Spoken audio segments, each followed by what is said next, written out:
یہ کہاں سے آیا بھائی؟ یہ کیا ہے صدقے کا بکرا؟ بکرا کیوں؟ گائے کیوں نہیں؟ مرغی کیوں نہیں؟ پیسے کیوں نہیں؟ لوگ آ کے مجھ سے پوچھتے ہیں کہ فلاں بیمار ہے تو بکرا نکال دیں صدقے کے لیے. میں نے کہا صدقے کا مقصد کیا ہے؟ کہہ رہے کسی غریب کی حاجت. میں نے کہا بھائی حاجت پیسوں سے پوری ہوگی بکرے سے ہوگی؟ اس نے کہا جی پیسے 25,000 کے بکرے کے بجائے 25,000 کسی کو دے دیں گے زیادہ خوش ہوگا نا. تو کہتے ہیں کیا بکرا حرام ہے اسلام میں؟ بکرا کاٹنا حرام؟ اب جاہلانہ سوال ہے یا نہیں ہے؟ یہ ایسا ہی ہے جیسے میں کسی کو کہوں کہ بھائی تم ایسا کرو کہ 38 درجن انڈے صدقہ کرو. میں کسی کو فتویٰ دوں کہ تمہارے گھر میں بیماری ہے تو کتنے درجن؟ 25,000 کے کتنے انڈے آئیں گے؟ جتنے بھی آئیں گے. فرض کر لو کہ 50 درجن آتے نہیں ہیں لیکن ایک مثال دے رہا ہوں. یا 1000 درجن انڈے. 1000 درجن انڈے خرید کے صدقہ آملیٹ بنا کے غریبوں کو کھلاؤ. اب کوئی کہے کہ مفتی صاحب آپ نے کہا کہ 1000 درجن انڈے خرید کے 25,000 کے آملیٹ بنا کے غریبوں کو کھلائے تو اس کا مقصد کیا ہے؟ کیا غریبوں میں انڈوں کی کمی ہے کہ وہ جو انڈے میں جو وٹامن ہوتا ہے پروٹین ہے اس کی کمی ہو گئی ہے غریبوں میں؟ ڈاکٹروں نے ان غریبوں کو کہا ہے کہ ان کو دنیا کے کھانے کی ہر چیز ہے مگر ان کے پاس بیچاروں کے کھانے کے لیے انڈے نہیں ہے. اگر کسی ڈاکٹر نے ریفر کیا ہے تو 50 اس ٹائپ کے غریب آپ کو ریفر کر کے دیے ہیں کہ ان کے پاس دنیا کی ہر چیز ہے, انڈا خریدنے کے پیسے نہیں ہیں, تو بھی پیسے دے دو نا. لیکن چلو یہ انڈا خرید ہی نہیں سکتے کہیں سے اور انہوں نے زندگی میں کبھی انڈا نہیں کھایا اور ان کی سب سے بڑی تمنا کیا ہے؟ آملیٹ. تو مفتی صاحب سمجھ میں آتا ہے کہ ان کو انڈے خرید کے دے دیے جائیں, انڈے کا صدقہ کیا جائے. لیکن بلا وجہ 25,000 کے انڈے خریدنا, اس میں ٹینشن, وہاں سے لاؤ, ٹوٹنے کا بھی اندیشہ. تو مقصد کیا ہے؟ غریب کی حاجت ہے نا. میں کہوں ہاں حاجت پوری کرنا ہے تو بھائی پیسے دے دو, 25,000 روپے دے دو اس کو, یا راشن ڈلوا دو. اب میں دلیل میں کہوں کہ انڈے صدقہ کرنا حرام ہے اسلام میں, اور میں حدیث سے ثبوت پیش کروں فلاں صحابی نے انڈے کا صدقہ کیا ہے, انہوں نے ایک مرغی کا انڈا کسی کو بطور صدقہ دیا تھا. اس موقع پر یہ دلیل جہالت کی علامت ہوگی کہ نہیں ہوگی؟ میرے جب بیان آیا نا اسلام میں صدقے کا بکرا نہیں ہے, بعض نے کہا فلاں موقع پہ فلاں صحابی نے بکرا کاٹا تھا. وہ بھائی جان اس وقت بکرے کی ضرورت تھی کسی کو, یا ان کے پاس صدقے کے لیے اور کوئی چیز نہیں تھی؟ تو جہاں پیسوں کا ہوتا ہے گوشت کا بھی ہو جاتا ہے. آپ تو باقاعدہ بازار سے جا کے بکرا کاٹ کے لا کے غریب کو کھلا رہے ہو, جبکہ آپ کو کسی نے نہ غریب نے کہا کہ مجھے بکرا چاہیے, نہ آپ کے لیے سہولت بکرے میں تھی, اور نہ غریب کا اس میں فائدہ ہے. اگر آپ کہتے ہیں غریب کو بکرا کھلانے میں فائدہ ہے تو پھر جب آپ کو کیش کی صورت میں تنخواہ ملتی ہے تو آپ کمپنی سے کہا کرو مجھے پیسے نہیں چاہیے, مجھے بکرے چاہیے. آپ کی تنخواہ 50,000 ہے, ہر مہینے میرے اکاؤنٹ میں 2 بکرے جمع کرا دیا کریں. خود بکرے لینا پسند اس لیے نہیں کرتے کہ بھائی آپ کو پتا ہے کیش میں جو فائدہ ہے وہ بکروں میں نہیں ہے. گھر میں ضرورت گائے کے گوشت کی ہے, مجھے بکرا لا کے پکڑا رہے ہو. گھر میں ضرورت دال کی ہے, مجھے بکرا لا کے پکڑا رہے ہو. گھر میں ضرورت بچوں کے اسکول کی فیسوں کی ہے, مجھے بکرا پکڑا رہے ہو. پیسے دو. اور اگر آپ کو یہ خطرہ ہے کہ پیسے کھا جائے گا, بعض ایسے بھی غریب ہوتے ہیں کہ پیسے کھا جاتے ہیں, وہ گھر میں خرچ نہیں کرتے, تو راشن ڈلواؤ بھائی گھر کا ایڈریس دو, 25,000 کی میں اتنا آٹا, اتنا گھی, اتنا وہ تمہارے گھر میں ڈلواؤ. یہ تمام چیزوں سے صرف نظر کر کے بکرے کو فوکس کرنا, یہ اس کی علامت ہے کہ آپ بکرے میں اضافی ثواب سمجھتے ہیں, اور یہ شریعت پر اضافہ یہ حرام ہے, بدعت ہے, ناجائز ہے. اس جذبے کے ساتھ فی نفسی بکرے کا صدقہ کوئی بری چیز نہیں ہے, لیکن لوگ اس جذبے کے ساتھ کر رہے ہیں تو یہ بدعت ہے. آپ نے کیوں شریعت پہ زیادتی کی ہے؟ رسومات, غریب کو فائدہ نہیں ہو رہا, بکرے کی قیمتیں بڑھ رہی ہیں. بھائی قرآن کہتا ہے اِنَّا كُلَّ شَيْءٍ خَلَقْنَاهُ بِقَدَرٍ, ہر چیز اندازے سے پیدا ہوتی ہے. وَلَوْ بَسَطَ اللَّهُ الرِّزْقَ لِعِبَادِهِ لَبَغَوْا فِي الْأَرْضِ, اگر اللہ چیزوں کو اندازے سے پیدا نہ کرے, بے تحاشا پیدا کر دے, تو زمین میں اتنی رزق کی فراوانی ہو جائے گی کہ لوگ اللہ کے باغی بن جائیں گے. ہر چیز کا حصول ہر ایک کے لیے بہت آسان ہو جائے گا. اللہ نے نہیں رکھا آسان, اللہ نے کہا کچھ امیر رہیں گے کچھ غریب رہیں گے.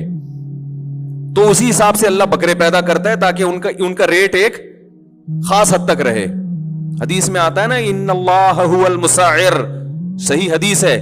میں بیان میں جو حدیث پڑھتا ہوں یاد رکھو وہ صحیح ہوتی ہے, اس لیے مجھے حوالہ دینے کی ضرورت نہیں ہے. اگر کسی کو اعتراض ہے تو کہے کہ یہ حدیث صحیح نہیں ہے, پھر میں حوالہ دوں گا انشاءاللہ, کیونکہ میں حوالوں میں ٹائم نہیں ویسٹ کرنا چاہتا, کیونکہ میں تو بیان میں فرفر حدیثیں سنا رہا ہوتا ہوں. اگر میں حوالے دینا شروع کر دوں گا تو میرا بیان سمٹ کے وہ حوالوں میں لگے گا. اس لیے ایک آدمی نے جب التزام کیا ہے کہ وہ جو حدیث سنائے گا وہ صحیح ہوگی, تو آپ مجھے چیلنج کریں کہ مفتی صاحب آپ نے جو حدیث سنائی ہے وہ صحیح نہیں ہے یا من گھڑت ہے, تو آپ ثابت کر لیں, میں فوراً رجوع کروں گا. میں اگلے بیان میں کہہ دوں گا بھائی یہ حدیث سنانے میں مجھ سے غلطی ہوئی ہے, لیکن میں اس کی کوشش کرتا ہوں, التزام کرتا ہوں کہ آپ نے دیکھا ہوگا میرے بیانات میں قصے کہانیاں اکثر نہیں ہوتے.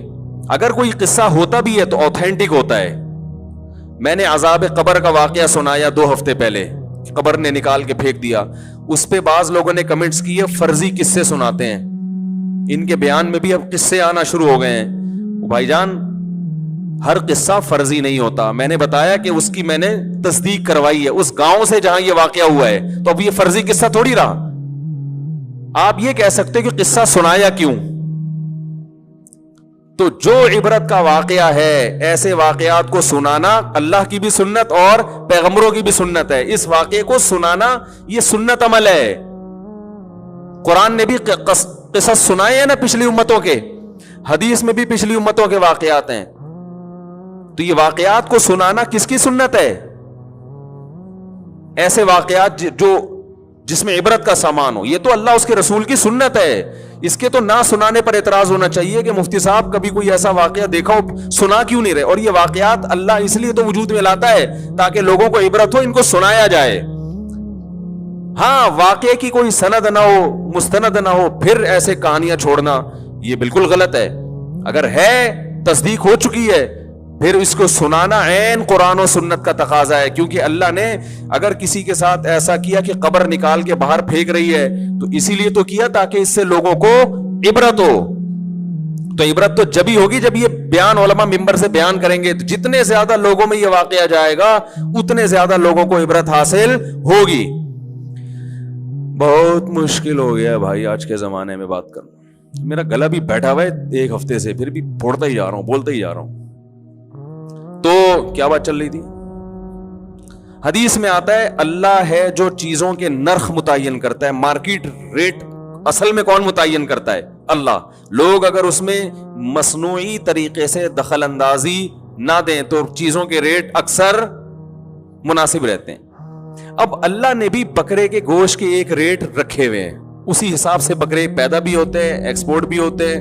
امپورٹ تو ہوتے نہیں ہمارے یہاں, لیکن اتنے کہ ہمارے ملک کی ضرورت بھی پوری ہو, اور جس کو بکرے کا گوشت کھانا ضروری ہو اس کے لیے اتنا مہنگا بھی نہ ہو جائے کہ بیچارہ حاصل نہ کر سکے, تو وہ پیدا ہوتے ہیں. صدقے کے بکرے جس کا اسلام میں نہیں ہے, ان بکروں کے بہت زیادہ کٹنے سے بکرے جتنے پیدا ہو رہے ہیں اس کے حساب سے موت ان کی زیادہ ہو رہی ہے. میں نہیں کہہ رہا کہ پیدائش سے موت کا ریشو زیادہ ہے, پیدائش کا تو پھر بھی زیادہ ہی ہے, لیکن موت کا ریشو اتنا زیادہ ہو گیا ان کے ذبح ہونے کا کہ اس کی وجہ سے ان کی قیمتیں آسمانوں پہ پہنچ گئی ہیں.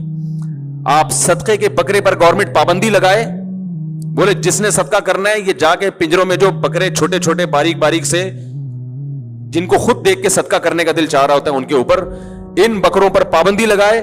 آپ دیکھو ان بکروں کے ریٹ, گوشت کی ریٹ نیچے آ جائیں گے, اور ایک عام آدمی کے حصول میں جو متوسط درجے کا آدمی ہے وہ بیچارہ ہر ہفتے بکرے کا گوشت کھا سکے گا.